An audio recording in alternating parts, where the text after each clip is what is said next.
next we will be moving on to learn about developments in Germany. We have Gero Maass. He's the director of Friedrich Ebert Stiftung Nordic office. And Kalevi Sorsa Foundation, of course, is really pleased to have a very active, ongoing collaboration with Friedrich Ebert Stiftung and Mr. Maass. This one? Floor is yours. Okay. Yeah, thank you very much. I have to warn you a bit. I'm slightly bit more skeptic. Yeah. So I'm based in Stockholm. It's a regional project, so we work in all Nordic countries. We had last week we had one project in and one discussion in Stockholm. And next day I've been in Denmark. So personally, I feel myself a bit as stuck in the middle of the Öresund bridge, yeah, to which side I should go. I will give you some figures very, very quickly because you just add in 0 normally and you have the same picture as in Sweden. Then a bit on the political effects and then a comment on the 4 pillars of German policies in the moment and to end up with what I would call squaring the cycle. What are the challenges for social democratic policies in times of easy right-wing populist answers? Okay, that was just, I didn't know what Gareth will present, just to remind us there are a couple of other countries with even more bigger problems, yeah. You see, you remember this figure from leasing, so rising requests. Yeah, that will show you the same problem we had in the 90s. Yeah, and if you go down to the latest figures, of course, that's a 400,000. What estimation is 800,000. Yeah, so deeply respect regarding all the figures you presented, Lisa, from the border controls, etc. I fear a bit we don't know how many people are already in and will still come, and that is of course one of the political challenges. Yeah, so the people have less the feeling we can't handle the refugees already in, but more will it go on? That's the biggest part of the fear. Where do they come from? Syria, yeah, of course, it's the main part. But if you've seen above. We had a lot of people from Albania and Kosovo. That is heavily reduced. Yeah, they are now underlined from the German government. That is safe countries. So that reduced a bit. Also, the Afghans reduced a bit. So we have more Syrians in the moment. I skip this. Demography. In the long-term perspective, I think Germany needs migration. Yeah, you can see we are a heavily aging society, and then the blue and the beige ones, the brown ones, are the Germans with migration background or foreigners. So finally, in the long run, we need them. That's a procedure. That's how it is. Yeah, but is it really working? I'm not quite sure. Yeah. As we also say, if you look in the official statement, it takes 6 months. That's illusion, of course. It takes much more time, and we have to work on this. Working possibilities is limited. Recent changes, as I said, Kosovo, Albania, declared safe countries. We have the willingness to foster deportations. Yeah, we are back to Dublin. What does it mean? I mean, Ernst told us what can it mean? Yeah, from the 160,000. I can still remember these pictures from Greece. The Greek Prime Minister and Martin Schulz be there. Oh, big party. Yeah, nothing happened. We had a big debate on family joinings. Yeah, of course, should we? And often, maybe you followed it in the morning. The Minister of Internal Affairs said, "Yeah, we will reduce it." Yeah, in the evening, he took it back. So it's also from the political side of you a lot of uncertainty there. By the way, we passed a law a new law on migration and how to handle the burden between the federal level and the state level and the community. It took 6 weeks. Quick. So in future, when politics will tell you, oh, that will take time here. No, if there's pressure, it can go very, very fast. The mood is changing. Yeah, in the beginning was very, very positive. We are month by month, week by week, it goes a bit more in the negative direction. Effects, and I will quickly go through that and come back to a couple of points. What I found really very, very positive is still very unexpected, huge voluntary work. That is very, very, very good news, I think. And also what Angela Merkel said, this "Wir schaffen das" in the end of August. I know internationally that was heavily debated, but I think at this moment it was a sign of humanitarian, of course, but it was also a clear sign into the German society. Yeah, it was a necessary sign, and it was a kind of political lead, I think she took there. Of course, debatable are the external effects of this. Yeah, but if you look back in Merkel's reputation and her style of politics, which was more listen, silence, listen, yeah, reflect, silence, listen, reflect, act. This time, a clear political message. As I said, is an increasing uncertainty what will happen. It's less about the people who are already there, but how many people will still come. Right-wing populists are on the rise. We have more and more violence against refugees and refugee homes. Yeah, we have a newly debate on is Germany a migration country. And what I found interesting in one of the interviews I read is Opaszowski is a future researcher, and he said in the long run Germany will get more conservative through migration. Interesting. Very important.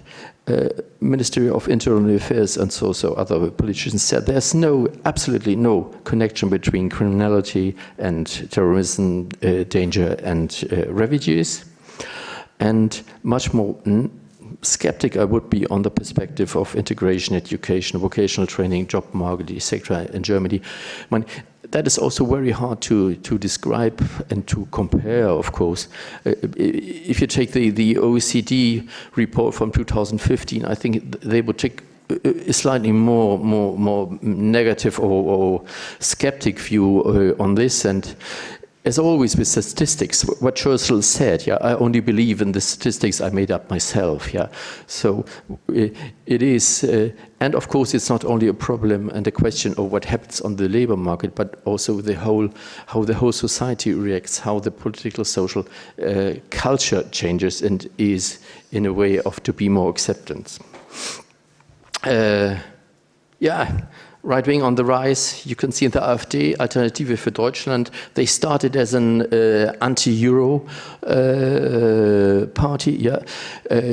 Early this year they split up, and this more kind of neoliberal anti-Euro wing, yeah, they created a new party, play absolutely no role more in Germany.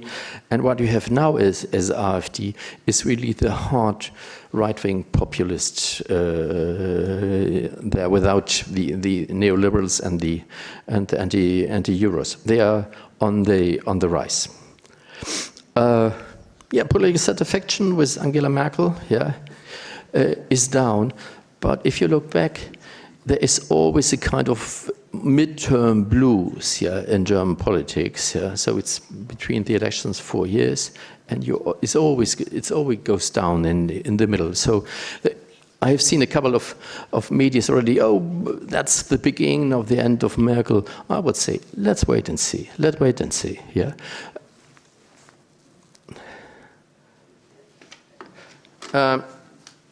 No, maybe this one. What you can see in the moment, there are 4 parts of 4 pillars of German government policies. The first is there are still no upper limits. there is a lot of pressure also inside the Conservative Party, yeah. And as the party, Social Democratic Party leader Gabriel said in one speech, yeah, we are ready to give her asylum, yeah. And a lot of more kind of willingness to accept Merkel's people inside the Social Democratic Party as well as inside the Green Party.